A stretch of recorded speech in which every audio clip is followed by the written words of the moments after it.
I am going to protect the independence of judiciary at the cost of my judgeship. You people are encouraging such people, state government as well as you are here to protect the institution. नमस्कार, मैं प्रियंका, आप देख रहे हैं online news India. भ्रष्टाचार एक cancer की तरह है। ये काला कोट जनता की सेवा के लिए है। तुम लोग जनता की सेवा के लिए काम करते हो या फिर कि दागियों के संरक्षण के लिए।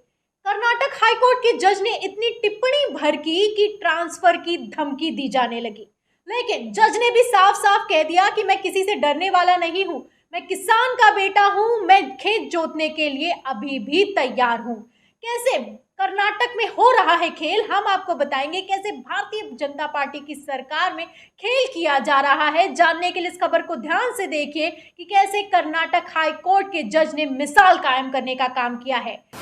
जैसा कि आप जानते हैं कि कर्नाटक में भारतीय जनता पार्टी की सरकार है।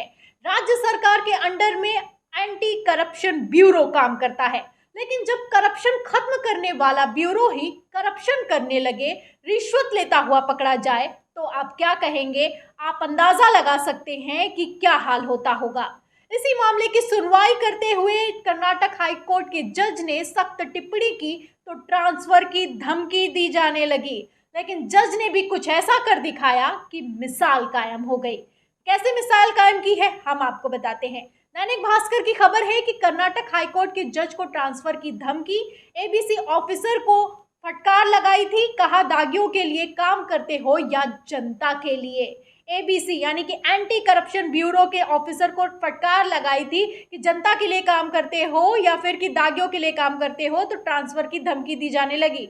खबर के अंदर क्या लिखा है, ध्यान से सुनिएगा। इसमें लिखा है कि कर्नाटक हाईकोर्ट के जज को ट्रांसफर की धमकी मिली है। जज एचपी संदेश का आरोप है कि एंटी करप्शन ब्यूरो के अधिकारी को भ्रष्टाचार के मामले में फटकार लगाने पर हाईकोर्ट के ही एक सीनियर जज ने बताया कि उनका ट्रांसफर हो सकता है। जस्टिस संदेश ने कहा कि अगर लोगों की भलाई करने के लिए उनका ट्रांसफर भी हो जाता है तो वो इसके लिए तैयार है। तो ये जज ने साफ साफ कह दिया कि हम झुकने वाले नहीं हैं, अपना काम करेंगे, अगर ट्रांसफर भी हो जाता है तो उसके लिए भी तैयार है। मामला क्या है ये भी आप ध्यान से सुनिएगा। जो मामला है जो कर्नाटक से सामने आया है, जो राज्य सरकार के अंडर में एंटी करप्शन ब्यूरो काम करती है, वो कैसे करप्शन के घेरे में आई है, ये मामला ध्यान से सुनिएगा।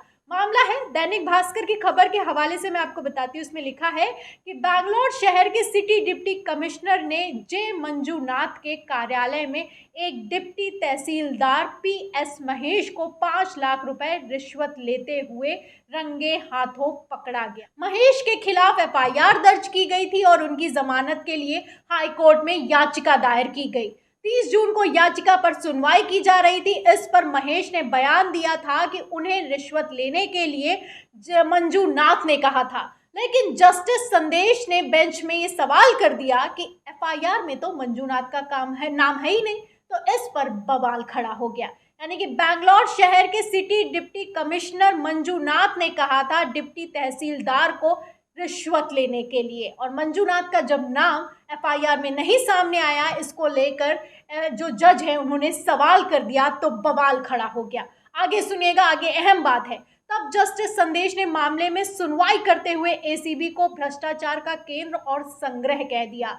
यानी कि एंटी करप्शन ब्यूरो ही भ्रष्टाचार का ग्रह है, केंद्र है, और यहाँ पर खूब भ्रष्टाचार होता है, ये कहना है जज का। आगे वो कहते हैं, जस्टिस ने आगे कहा कि एसीबी अभी एक दागी एडीजीपी सीमांत कुमार सिंह के नेतृत्व में काम कर रहा है। यानी कि सीमांत कुमार सिंह जो उसके एडीजीपी हैं उनको कह दिया कि ये दागी हैं। इसके साथ ही कहा, जज ने टिप्पणी की और उसमें बाद में कहा कि डिप्टी कमिश्नर जे मंजूनाथ को सोमवार को भ्रष्टाचार के आरोप में गिरफ्तार कर लिया गया। तो समझ जाइए, जो मंजूनाथ हैं उनको गिरफ्तार कर लिया गया। तहसीलदार ने आरोप लगाया कि साफ साफ सिटी डिप्टी कमिश्नर ने उनसे कहा था कि रिश्वत लेने के लिए। उसके बाद जज ने यह भी कह दिया कि एडीजीपी सीमांत कुमार सिंह भी दागी कमिश्नर हैं, दागी लोग हैं।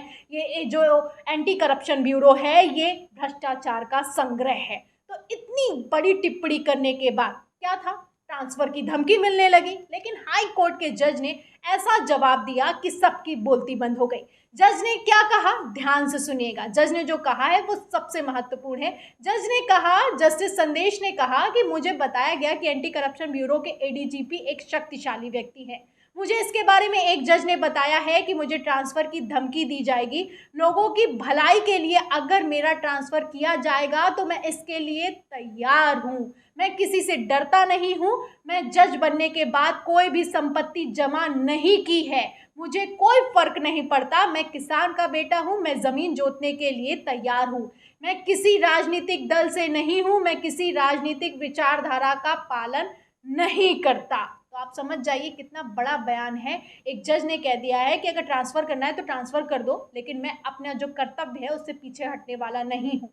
मंजूनाथ गिरफ्तार हो चुके हैं। एडीजीपी को दागदार बता दिया है और एंटी करप्शन ब्यूरो को भ्रष्टाचार का केंद्र बता दिया है। उसके बाद धमकी मिली तो कह रहे हैं ट्रांसफ़र कर दो, कोई फर्क नहीं पड़ता मुझे। तो देखा आपने, जैसा कि चीफ जस्टिस एनवी रमणा ने अपने बयान में कहा था कि सत्तारूढ़ दल ये चाहता है कि हम उसके फैसलों पर मोहर लगाएं, वैसा ही कुछ होता हुआ भी दिखाई दे रहा है।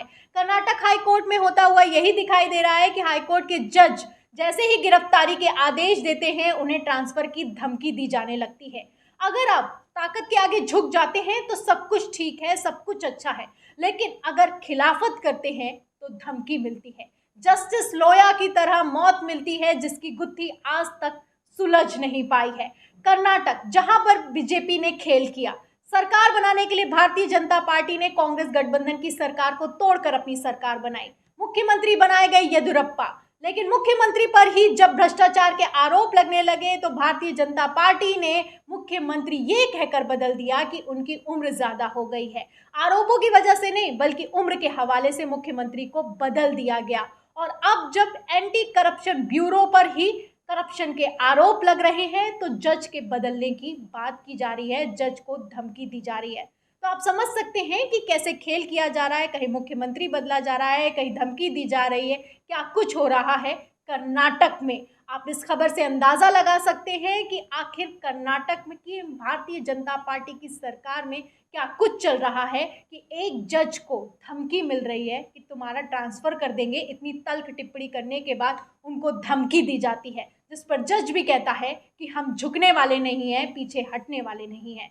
इस पूरी खबर पर आपका क्या कहना है, जज के बयान पर आपका क्या कहना है, जज के फैसले पर आपका क्या कहना है, हमें कमेंट बॉक्स में जरूर लिखें। वीडियो को ज़्यादा से ज़्यादा शेयर करें, सब्सक्राइबर बटन दबाएं, बेल आइकन दबाएं ताकि हर खबर की नोटिफिकेशन आप तक पहुंचती रहे। फिर मिलते हैं अगली खबर के साथ, तब तक के लिए धन्यवाद। इस खबर को अभी लाइक करें, शेयर करें, अभी चैनल को सब्सक्राइब करें और घंटी जरूर दबाएं।